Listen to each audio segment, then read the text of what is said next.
ఇప్పుడు కొన్ని సంక్షిప్త వార్తలను చూద్దాం. ప్రకృతి వ్యవసాయాన్ని ప్రోత్సహించి దాని ద్వారా ఆరోగ్యాన్ని సంరక్షించుకుంటామని చంద్రగిరి ఎమ్మెల్యే పులివర్తి నాని అన్నారు. ప్రకృతి వ్యవసాయం సాగు చేస్తున్న ఎస్సీ పేద రైతులకు తిరుపతి రూరల్ మండలం తనపల్లి సమీపంలో రఘునాథ రిసార్ట్స్ లో ఉన్న ఎమ్మెల్యే కార్యాలయంలో శనివారం ప్లాస్టిక్ పట్టలు, డ్రమ్ములు పంపిణీ చేశారు. ఈ సందర్భంగా ఎమ్మెల్యే మాట్లాడుతూ ముఖ్యమంత్రి నారా చంద్రబాబు నాయుడు ప్రకృతి వ్యవసాయంను ప్రోత్సహించడమే లక్ష్యంగా పలు పథకాలు అమలు చేస్తున్నట్లు తెలిపారు. రసాయనిక ఎరువులు వాడడం వలన ఆరోగ్యానికి హానికరం కలుగుతుండటంతో ప్రకృతి వ్యవసాయాన్ని ప్రోత్సహిస్తున్నట్లు తెలిపారు.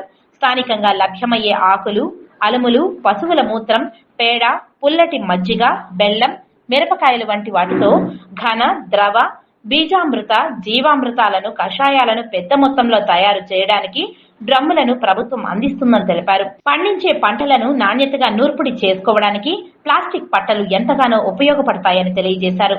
ప్రకృతి వ్యవసాయం ద్వారా పండించే కూరగాయలకు గాని, ధాన్యాలకు గాని మంచి డిమాండ్ ఉన్నట్లు తెలిపారు. వీటి ద్వారా అధిక ధరలు కూడా పొందవచ్చునని తెలిపారు.